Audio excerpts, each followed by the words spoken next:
Which Continental Congressman helped determine where the Great Chain would be laid across the Hudson River?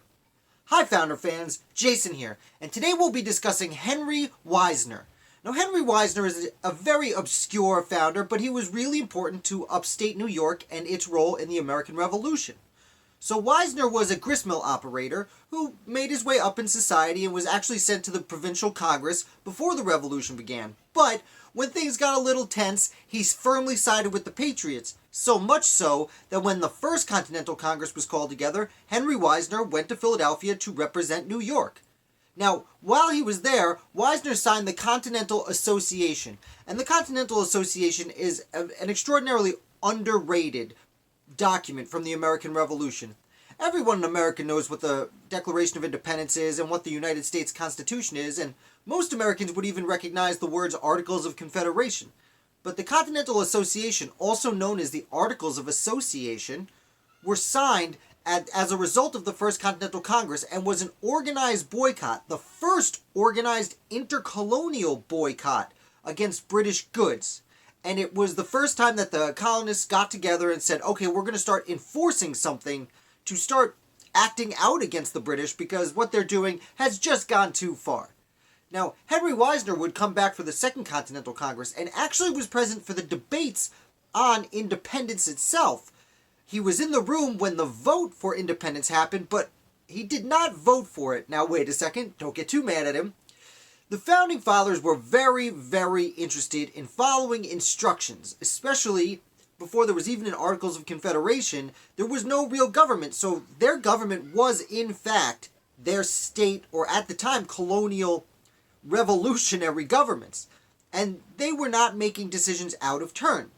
When the vote for independence happened, New York had not received updated instructions permitting its delegates to vote for independence. So, while we like to look at the vote for independence as a unanimous decision between 13 colonies, actually, it was a unanimous decision between 12 colonies and New York, who abstained. So, unfortunately, while Wisner was there and did support independence, he could not, in good faith, vote for it because he did not have authorization to do so. Now, independence was had, and New York would approve it shortly thereafter, but like many founders, especially New York founders, Henry Wisner actually left Philadelphia and returned to New York before the actual signing of the Declaration, which happened on August 2nd, 1776. So he was there, he supported independence, but couldn't vote for it and left before he could sign it. So his story doesn't end there, though. He goes back to New York and he continues serving his state, and he actually takes his grist mills that were grinding flour and such and changes them over to produce gunpowder. And he produces about 1,000 pounds of gunpowder every week that he ships to George Washington and the Continental Army.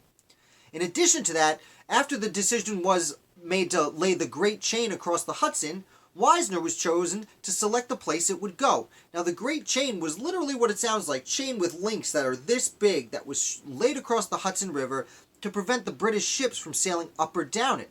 And this was extremely important because the Hudson River was right in the middle of the colonies, and the British made several attempts to take it. If the British were able to take the Hudson River, they would have split the colonies and made New England very easy to capture and control. Furthermore, then they would have just easily gone south and taken the rest of the colonies. So, that was pretty much the final large decision that Henry Wisner was involved in. From there, he would end up being a leader in upstate New York, lower upstate New York, about 45 minutes north of New York City. He would form a school there that later, decades later, Daniel Webster would actually get his career start teaching at. And he would be a leader not just for upstate New York, he would serve in the provincial and then state assembly on several occasions.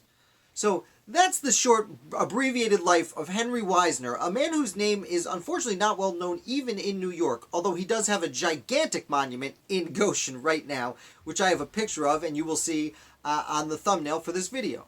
So I hope you enjoyed this. If you did, please hit like. If you're new here, just stumbled on this video, please hit subscribe. I put out videos about founders that are obscure and stories that are lesser known 5 days a week, plus a live one on Saturday. And if you want to support this site, check out the link below for my Patreon page, or check out some of the merch with the cool founders quotes on my shop. Thank you so much for watching. I'm Jason, and I will come back with another founder tomorrow.